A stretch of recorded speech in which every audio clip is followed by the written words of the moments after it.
The challenge came through social media, as most modern confrontations do. J Balvin, the self-proclaimed Prince of Reggaeton, posted a video on his Instagram to his 50 million followers, speaking in a mixture of Spanish and English, with his signature rainbow-colored hair gleaming under studio lights. "Yo, Karoline, leave it," he said, pointing directly at the camera. "I heard you think you know about Latin culture, about our music, about our people. But you work for a man who hates us, see? So let's have a real conversation, mommy. Live. No scripts. Just truth." The video went viral within hours, with millions of shares and comments demanding that Karoline accept the challenge. The hashtag Karoline vs Balvin was trending across multiple platforms, with most users expecting to see the young, conservative politician get destroyed by one of Latin music's biggest stars. Karoline watched the video in her White House office, immediately recognizing the trap. This wasn't about music or culture. This was about optics. J Balvin wanted to embarrass her in front of his massive global audience, to make her look out of touch and culturally insensitive. "Don't do it," Emma, her communications director, warned. "He's got home field advantage, 50 million followers, and the entire Latin music industry backing him. This is designed to make you look bad." But Karoline was already researching.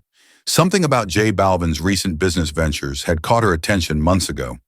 His sudden expansion into fashion, technology, and media seemed too rapid, too well-funded for someone whose music career, while successful, shouldn't have generated that kind of capital. "Look at this," Karoline said, pulling up financial reports on her laptop. J Balvin's business empire has grown from $10 million to over $400 million in just 4 years. His fashion line, his tech investments, his media company, all funded by shell corporations with untraceable ownership. Emma leaned over her shoulder. "You think there's something there?" "I know there's something there," Karoline replied, her fingers flying across the keyboard. "The Treasury Department has been tracking suspicious financial flows through the reggaeton industry for 2 years. J Balvin's name appears in 17 different investigations." The more she dug, the clearer the picture became. J Balvin's empire wasn't built on music royalties and concert revenue. It was built on money that needed to be cleaned, legitimized, and integrated into the mainstream economy. "He thinks he's setting a trap for me," Karoline said, closing her laptop with a decisive snap. "But I've been preparing for this conversation longer than he realizes." She reached into her desk drawer and pulled out a thick manila folder marked "Confidential, Treasury Debt Financial Crimes." Inside were documents that would turn J Balvin's public challenge into his worst nightmare. "Accept the challenge," she told Emma, "but make sure it's broadcast live on all platforms simultaneously. No delays, no editing, no technical difficulties." Emma looked concerned. "Are you sure about this? If you're wrong about whatever you think you found—" "I'm not wrong," Karoline interrupted, touching her silver cross necklace. "And it's time someone held these people accountable for using their platforms to launder money while pretending to be voices of their communities." 2 days later, the live stream was set up in a neutral location, a Miami studio that could accommodate both Karoline's security requirements and J Balvin's production needs. The format was simple: a 1-hour conversation between 2 influential young voices, broadcast simultaneously across Instagram Live, YouTube, TikTok, and traditional media platforms. As Karoline arrived at the studio, she could see J Balvin's massive entourage already setting up. Stylists, photographers, social media managers, and what appeared to be several bodyguards were creating a circus-like atmosphere around their star. J Balvin himself was dressed in an expensive designer tracksuit covered in colorful patterns, his rainbow hair perfectly styled, multiple gold chains gleaming around his neck. He was clearly treating this as a performance, a show where he would be the star and Karoline would be the supporting character. "Karoline," he called out as she entered, his arms spread wide in an exaggerated gesture of welcome. "Welcome to my world, baby. You ready to learn something about real culture?" Karoline adjusted the leather folder under her arm and smiled politely. "I'm always ready to learn." "Are you?" The live stream counter showed over 8 million viewers within the first 5 minutes, an unprecedented audience for a political cultural crossover event. Comments were flooding in from across the globe in multiple languages, with most expecting to see J Balvin demolish the young conservative politician. ¿Qué tal, mi gente? J Balvin began, speaking directly to the camera with practiced charisma. Today we have Karoline Leavitt, the gringa who thinks she understands Latino culture while working for a president who wants to deport our families. The comment section exploded with fire emojis and laughing faces.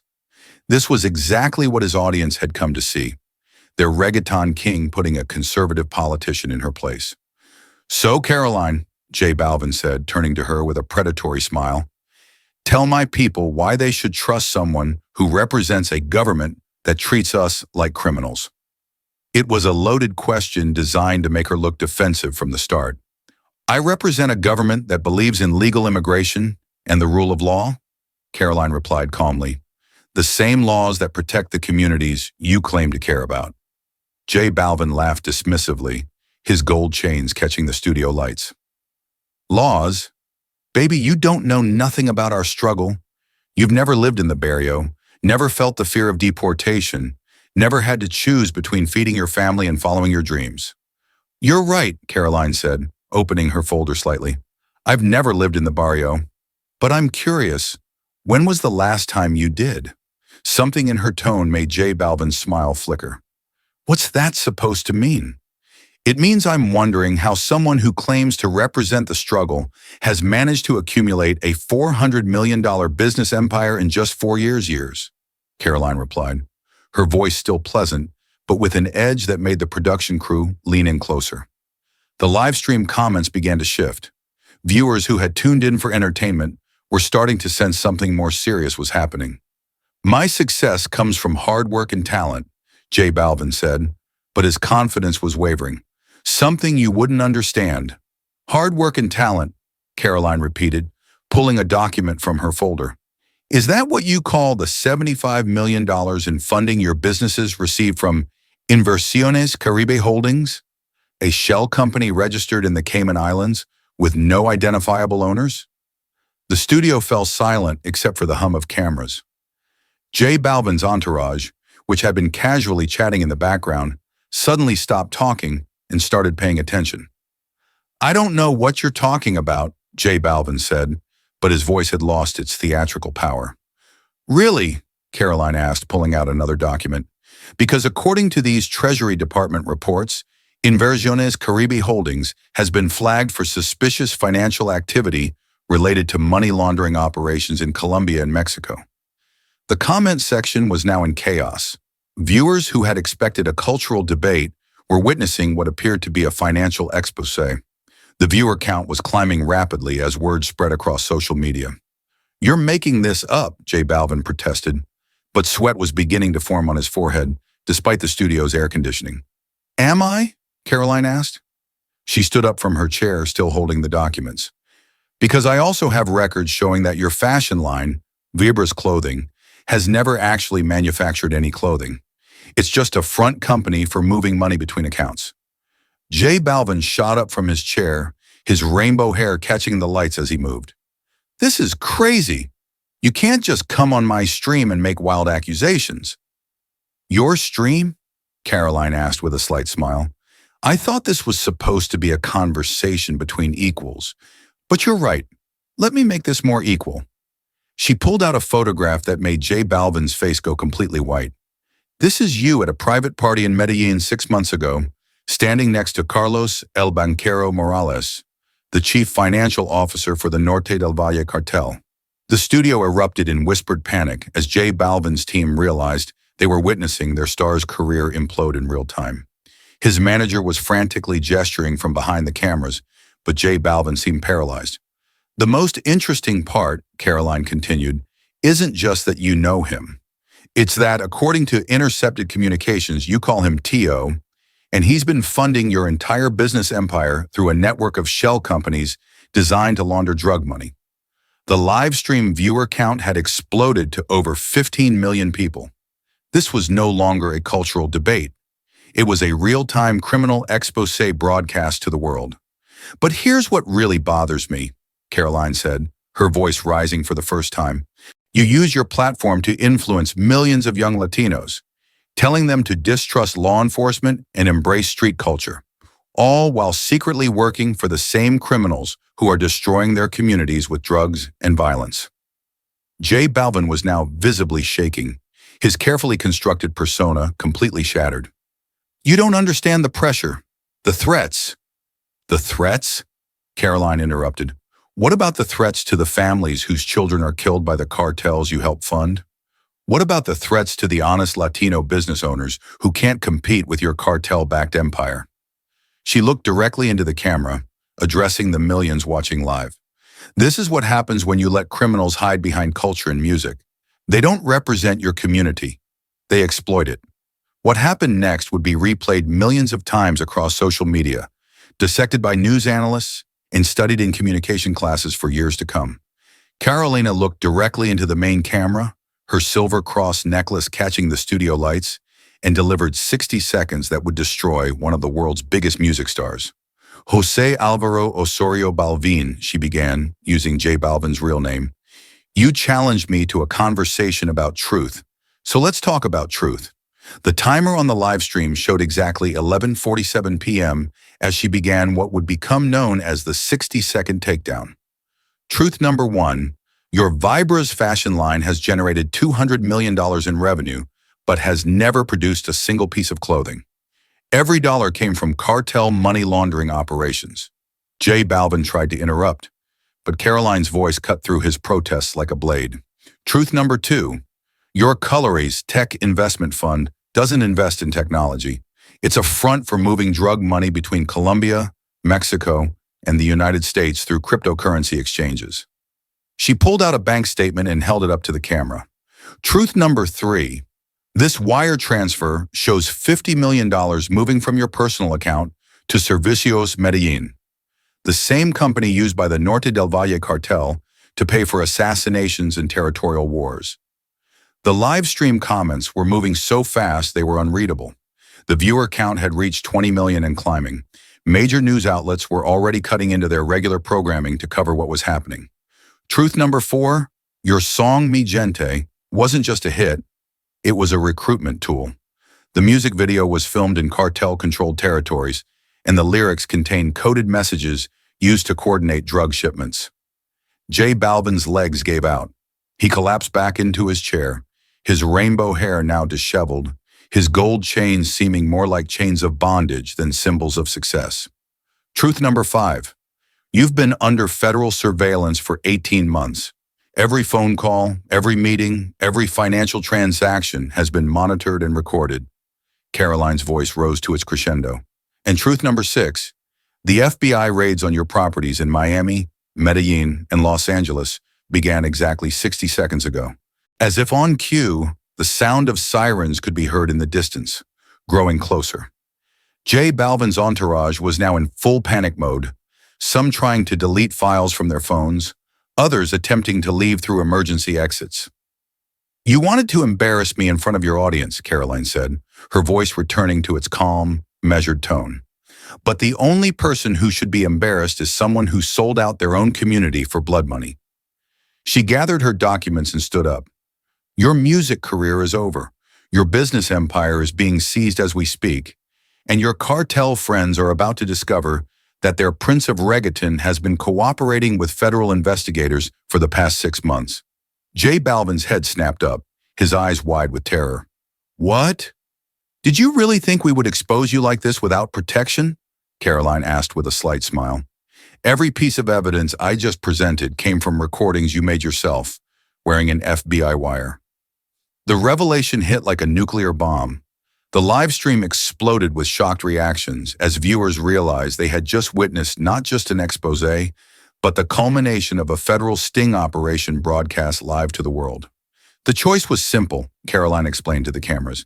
"Spend the rest of your life in prison, or help us take down the network that was using you. You chose cooperation." J Balvin was now crying, his carefully constructed image completely destroyed. The man who had challenged a politician to defend his culture had just been revealed as a traitor to that same culture. 60 seconds, Karoline said, looking at her watch. That's all it took to expose what you really are. Not a prince of anything, just another criminal who thought fame would protect him from consequences. The sirens were now deafeningly loud as federal agents surrounded the building. The live stream was still running, capturing every moment of the most spectacular celebrity downfall in social media history. Federal agents burst through the studio doors just as the live stream hit 25 million viewers, making it the most watched real-time event in social media history. The lead agent, a stern man with DEA emblazoned across his tactical vest, approached the set with practiced efficiency. "The building is secure," he announced to the cameras, clearly understanding the global significance of this moment. "This concludes an 18-month undercover operation targeting cartel money laundering through the Latin music industry." J Balvin sat motionless in his chair, still wearing the wire that had been recording his conversations for months. His rainbow hair, once a symbol of his vibrant personality, now seemed like a costume from a performance that had finally ended. "Agent Michael Torres, DEA Financial Crimes Division," the lead agent announced to the live stream audience. "What you've witnessed tonight is the culmination of Operation Reggaeton, the largest investigation into entertainment industry money laundering in U.S. history." The studio had transformed from a media set into a crime scene. FBI agents were cataloging evidence, while J Balvin's entourage was being questioned and in several cases arrested.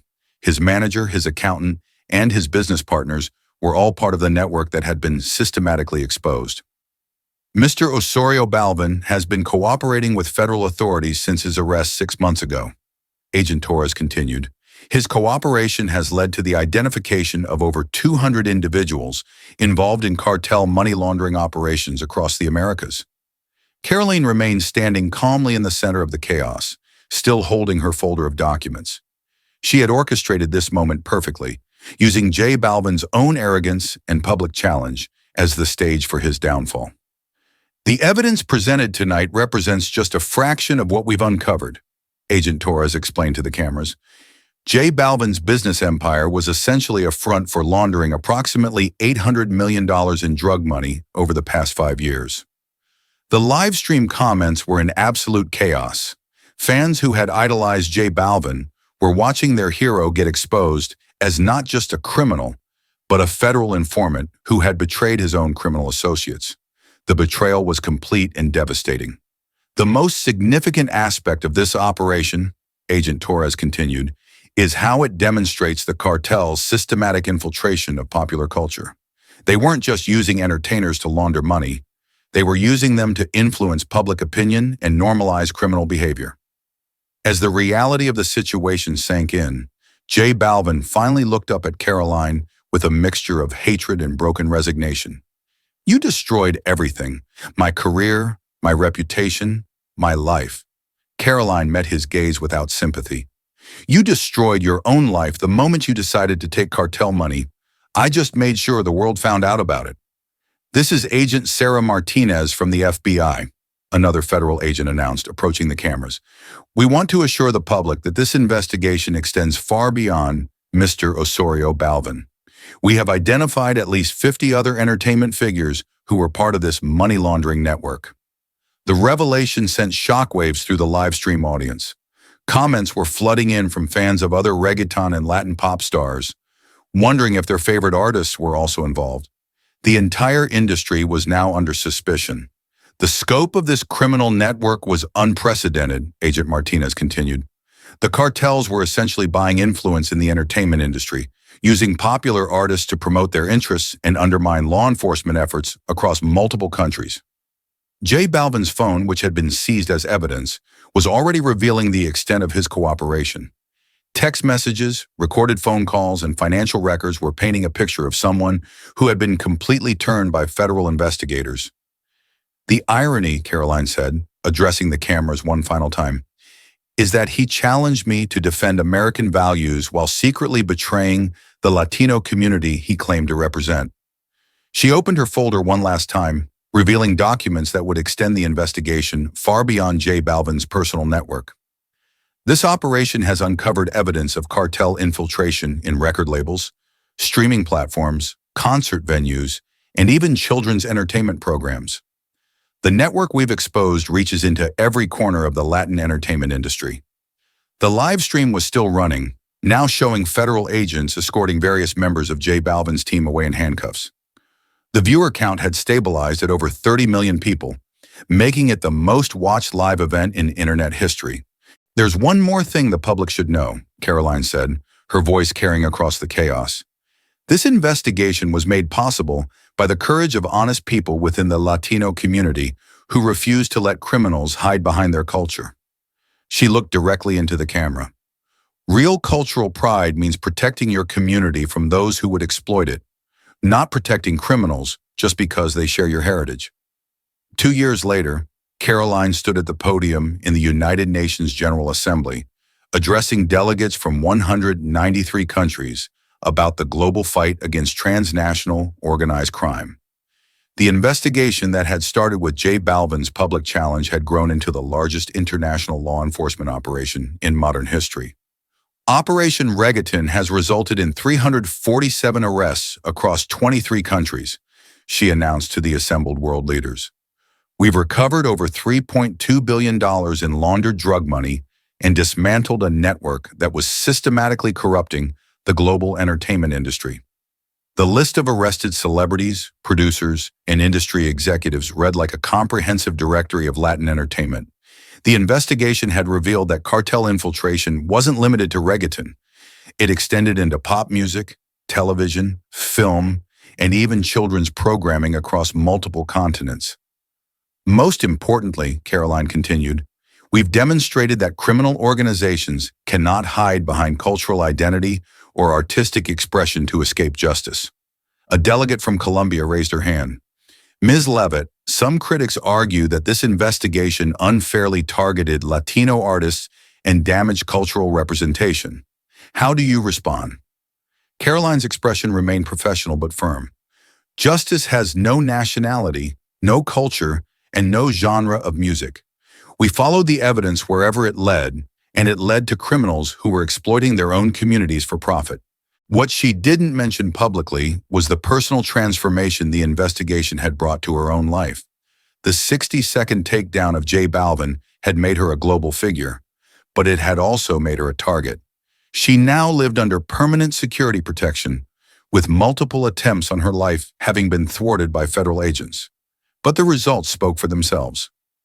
J Balvin was now serving a reduced 15-year sentence in federal prison in exchange for his cooperation.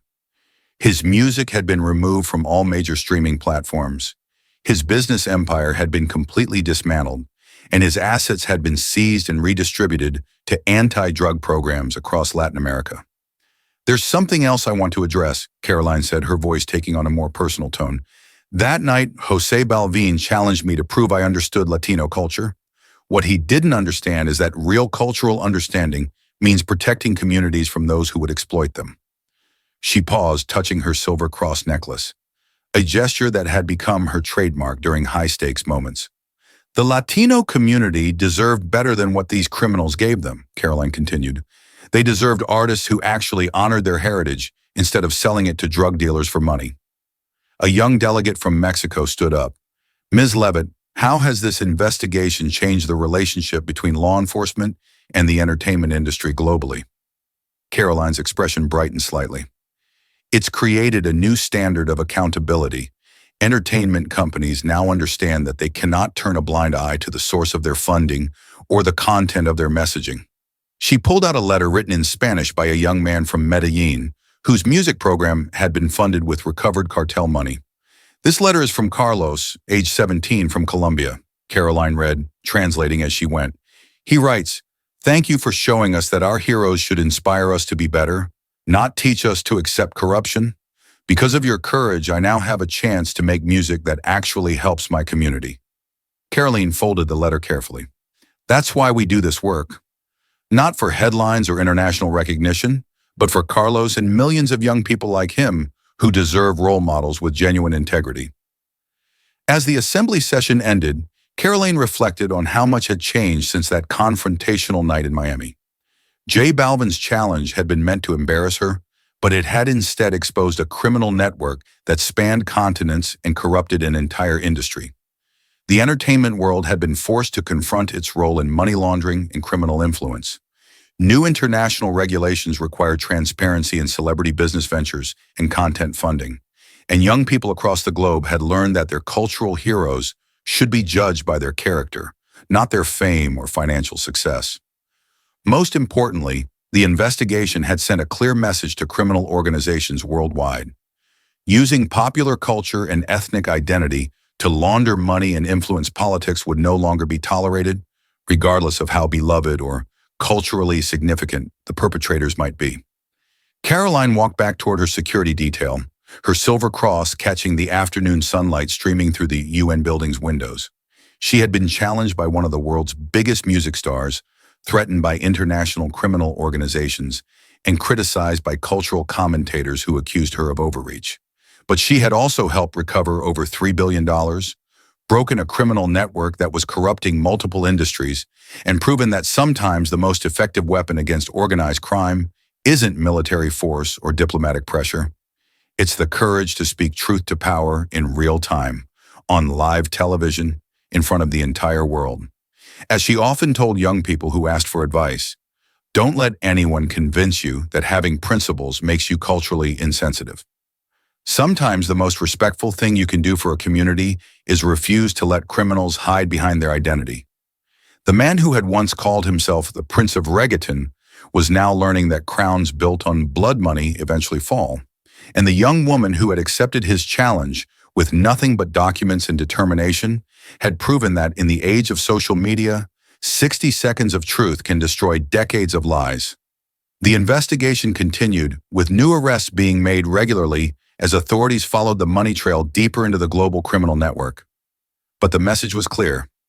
The age of celebrity immunity was over, and accountability had a new face. Young, principled, and absolutely unafraid to challenge anyone who betrayed the trust of their community, no matter how famous, wealthy, or culturally protected they might be.